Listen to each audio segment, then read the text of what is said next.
Hey everyone, and welcome to Already Cancelled. I'm Peter, that is Tara, and we are going to talk about the Twilight Zone Season 2, Episode 24.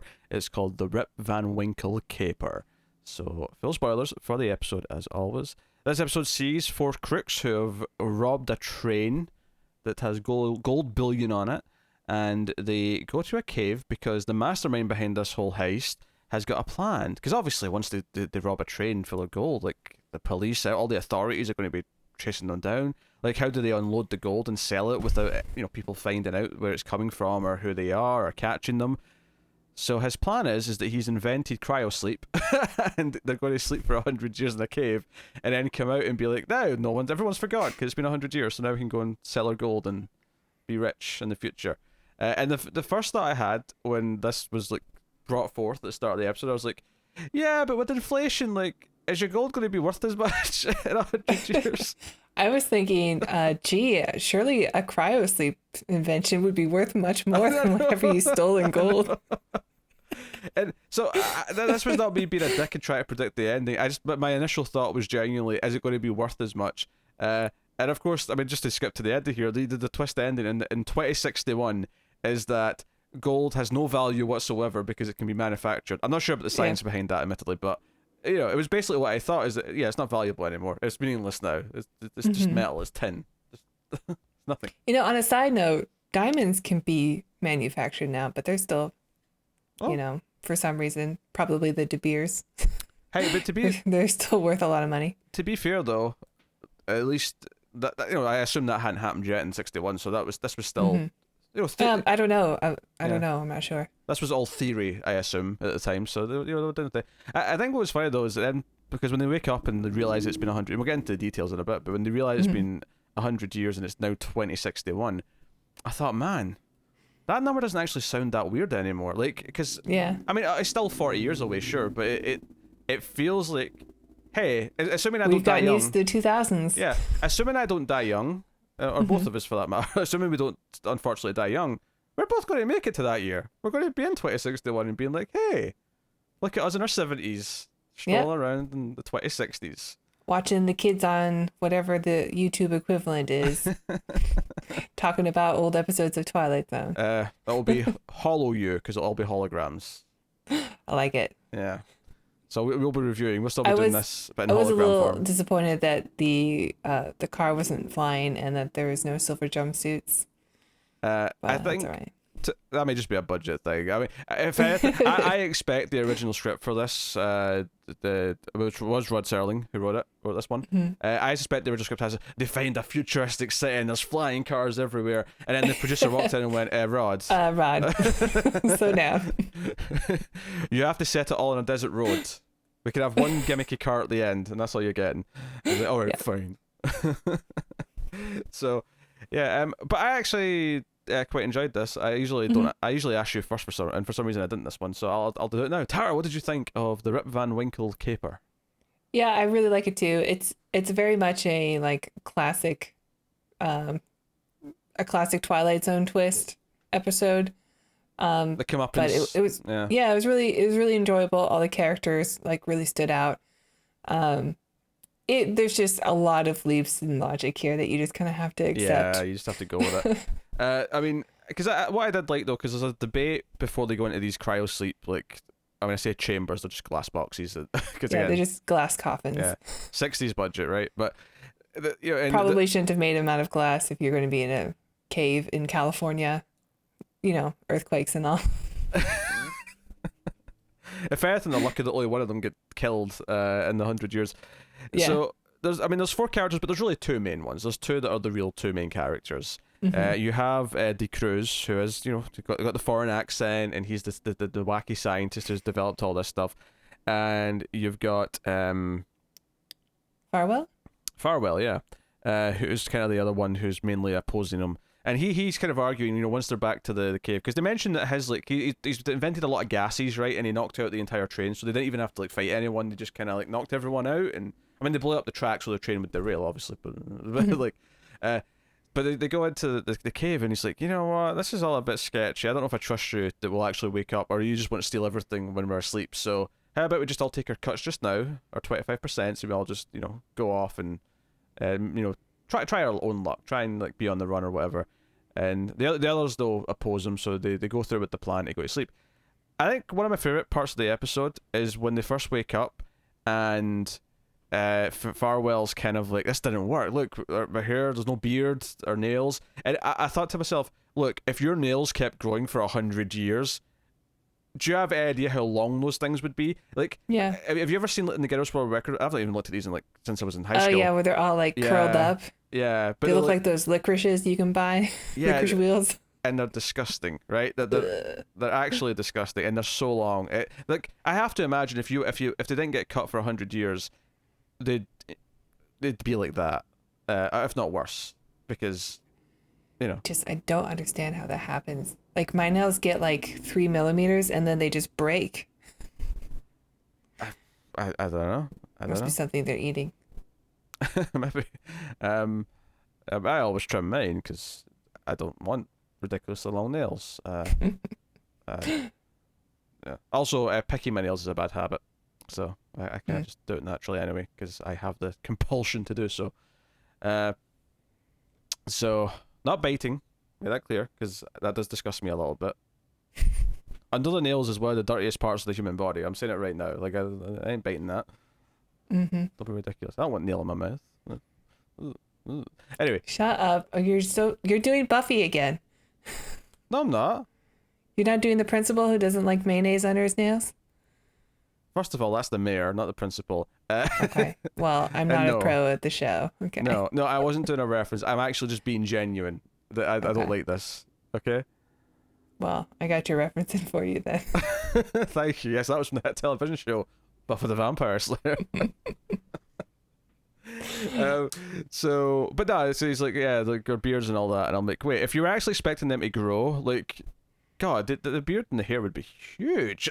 It'd be all, 100 years? You might like suffocate. Yeah, this glass coffin might be filled with hair if you kept letting that go. But it's weird because the scientist, he kind of like doesn't just immediately go, no, the gases I gave you would stop all those functions. He actually has to realize it. He's like, no, wait a minute, the gases would have stopped. It's like he actually expected it himself, and then it just occurred to him here after the fact. Oh, this is why it didn't happen. I just realized, like, yeah, it doesn't seem very well planned.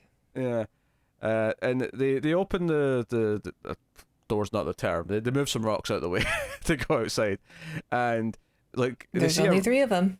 There's only 3 of them. They see a road, and Farwell's like, the road's there, it's the exact same, and I'm like, well, it's still just a road. What were you expecting? Like lots of neon lights going down the sides of it. Yeah, they're in Death Valley. Like it would be. I don't think anything would be built there. I mean, maybe solar panels. Yeah, that makes sense. So they're like, yeah, so we're not moved at all. It's been like an hour. We're still on the run. And then they go, but where's the 4th guy? So they run back in. It's like, oh, he's a skeleton. He's decomposed because a rock hit the glass and he died, and he's been decomposing for a long time. I love that he's just a skeleton and with a ring on. Like, where did his clothes go? Yeah, I guess they're saying they decomposed completely as well. Yeah. Okay. I mean, I think the bigger concern here is that it's like a really cheap looking like fake skeleton that you'd get like a store. It's not, it's like a Halloween store.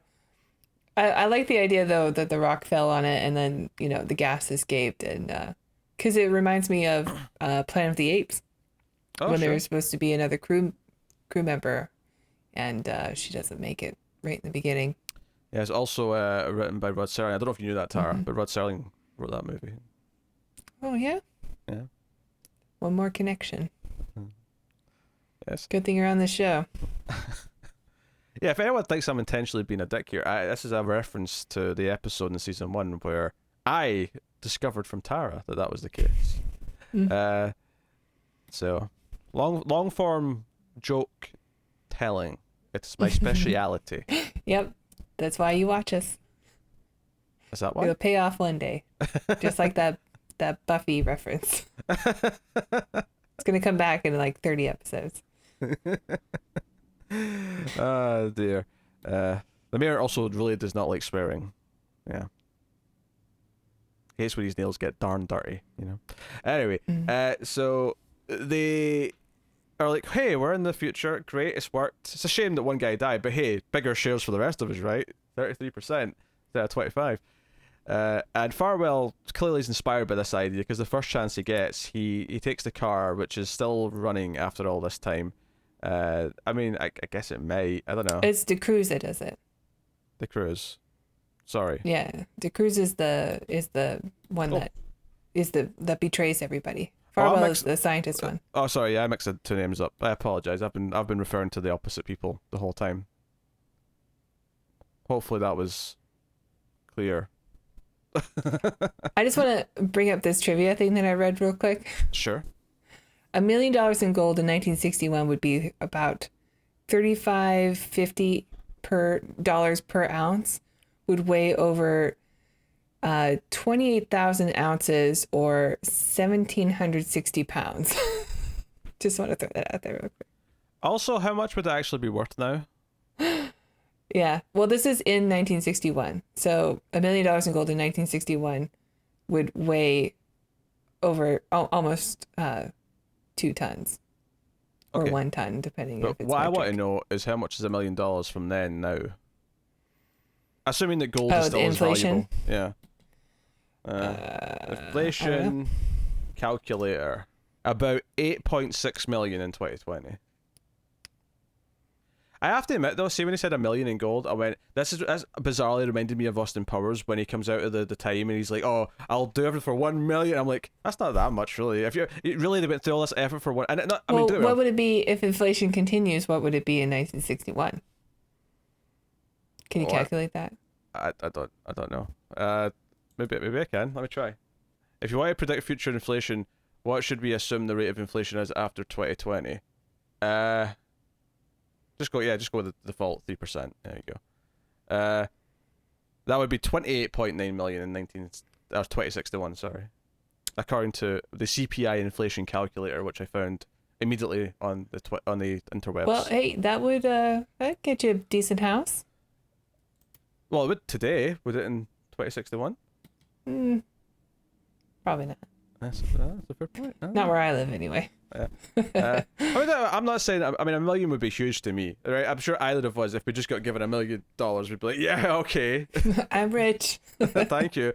But the people can't even retire on that. But yeah, but in the context of like a heist to get a sum of money, $1 million feels really low. But it's just a time thing. It's just it's a time period. But it made me laugh, and the fact that it's so heavy. Do you know what this made me think of actually? More specifically, there was an episode in the recent season of Better Call Saul where Saul and Mike have to carry money through the desert, and they're hiding from a gunman, so they have to sort of go through the desert, not down the road. And it becomes, in that episode, one of the plot points is how heavy these duffel bags of money are, and to the point where there's a joke at one point where Jimmy says, "Why did they discontinue the $1,000 bill? It'd be so helpful right now." Right? Yeah. And the point is of how heavy this is, and all I could think of is they're walking down this road because obviously, De Cruz kills the third guy as quickly as he can. And he runs him over with the car right away, which shouldn't have any gasoline. Yeah. And should be evaporated after 100 years. And he lets it go over a cliff, and I'm like, why did you let it go over the cliff? Why not drive the car? If it's working, I mean, again, I agree it shouldn't be working, but if it is working, why would... Yeah, I don't know. That was an odd choice. Yeah. Just lost control of it, I guess. Confused me. But... they're walking, so the rest of the episode is like De Cruz and Farwell walking down the road with their backpacks, and it becomes this game of Farwell's lost his canteen, so only De Cruz has water. He's like, I'll give you a sip for 1 gold bar. So he keeps getting gold bars for every sip. And all I could think was, can you carry the 2 bags worth? But that's why I was thinking of Better Call Saul, because I was thinking he was struggling and getting injured over bags of paper money. Yeah. This is gold bars. How are they walking right now? I know, and it's just like a backpack that they're carrying. That's all the gold. I mean, maybe that much gold, or $1 million and that much gold isn't that many bars, but I don't know. It still seems like it would weigh. I feel like way too much. I think here. I think that they picked gold because this was the time period where stealing gold was just the traditional cliche thing to do in a movie or TV show. But yeah, gold now. No one talks about stealing gold now because it's just so impractical. No one cares. Like it's heavy. It's this big. You have to change it into money. Just steal the money. But money can be traced. I mean, gold bars probably can too. But... Yeah, I imagine they can. At least when they're stealing diamonds, I get that they're so valuable that. Although they shouldn't be. They shouldn't be, but they are. I get it. They can be manufactured now. They shouldn't be, but whatever. Yeah, that's what it is. But no, the actual mechanics of the episode though, I love them figuring out like that they're in the future. I love the extortion of the trip on the road. Yeah, I agree. And all that. So that's really and cool. I love the end. I love the couple that finds them at the end with their super weird car. Yeah. Just Farwell though, because Farwell actually kills the Cruz. The Cruz is actually taking his last gold bar basically. He's got like one left. Because he puts it up, he's like, "Oh, the rate today is 2 gold bars for a sip," and Farwell gets so mad that he beats him over the head with a gold bar. So now he has all the gold bars, and he basically collapses just in time for this silly futuristic car to roll up, and for this couple to be like, "Gold? Why would you expect this to be valuable?" It's like, well, I hear it was once upon a time, about 100 years ago, which implies that it's not been valuable since around the 1960s. As if they're like shortly after their caper, people just can create gold. Yeah. Well, if they're creating, cryogenic chambers, then maybe they use their gases to create gold. This is one of these fun ones where a lot of the science fiction elements are really, really kind of weirdly out of date because of the time, but they're kind of fun because of that. Like I'm not complaining about this. I find it kind of charming. No, I agree. There's a ton of like leaps in logic you just have to make, but it is a fun episode to watch. I did really enjoy it. Yeah, the character rivalry between the two leads and their whole negotiating for water, all that stuff is really fun to watch. I mean, I think there was a bit of disappointment where you're like, they're never going to get to like a city or a town. We're never going to get to see what the future looks like outside of this car. But it is what it is. You accept that. So. And they weren't wearing jumpsuits. Unbelievable. You think they could afford the silver jumpsuits? The guy did have kind of like a weird outfit on. It wasn't like super weird, but it had like a bit of a weird collar to it. Yeah, I was looking for it. Yeah. What's the fashion of the future? It's still very 60s. Yeah. Again, it's probably a money thing more than anything else. Just keeping it simple. Yeah. But hey, it is what it is. So that is episode 24, the Rip Van Winkle caper. We shall look ahead to next time as Rod Serling did appear. Did you get this one? He did. Yeah. Yep. And this one didn't separate before the smoking ad. So did you get to see that part of it? No, but Serling was going to town on a cigarette. Because he basically, instead of cutting away, he's like, and speaking of something, and he just sort of like goes into it. No, this isn't on the CBS All Access version of it. They've removed all these. Yes, Oasis is the sweetest puff of all. I'm starting to learn that because of these ads. Don't give in, Peter. So once again, Serling, you shall. How dare you? Have some dignity and integrity, man. But that's what it is. It's just a weird time capsule. He needed to make sure that, Twilight Zone had another season. We're getting close to the end. That's true. I mean, that's true. Maybe this was like what ensured it got 5 seasons was this nonsense. But hey. So yeah, the next episode that it tells about... Thank you, Oasis. We have a gambling one. I know, another gambling one. So close to the last one as well. So it's called The Silence. Here's the description on IMDb. Annoyed by a club member's constant chatter, a man bets him he cannot remain silent for a year, living in a glass enclosure in the club basement. Oh, actually... Ooh, I like this, actually. Yeah, I vaguely remember this. So, I mean, it's gambling, but it's not like, going to a casino and gambling. It's not like slot machines or anything like that. No, it's more like a David Blaine trick. Yeah, it's just a bet between two people first. But the actual thing's not a traditional gambling mechanic. It's I bet you can't do this. Mm-hmm. Then he tries to do this, and we'll see if it works. So, I vaguely remember the premise of this one. I don't remember how it ended or like anything like that, but I do remember vaguely this. Yeah, box. Me too. But I think maybe I'm getting it confused with the season 1 finale of Third Rock from the Sun, where a second Dick Solomon is an evil version of him has come by and locked him into a cage, an invisible cage in the basement.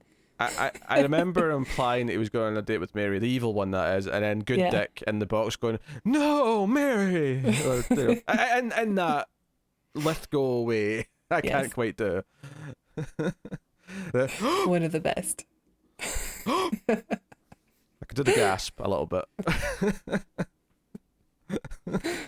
Yeah, he's the best.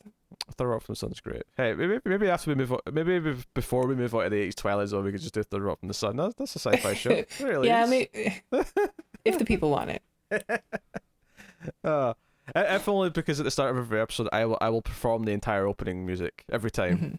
Down, down, down, down, down, down, down, down, down, down, down. Every time. And Tara can, yes, do the salutes. All right, that's enough. This episode's over. Yeah, this is done. So yes, please do like on the YouTubes. It's the most helpful way you can help us out for free. I mean, helpful as a way of helping traditionally. I said that in the weirdest Thank you way for liking this episode. possible. But you can also support us financially. Tara, why don't you do that whole shebang? Sure.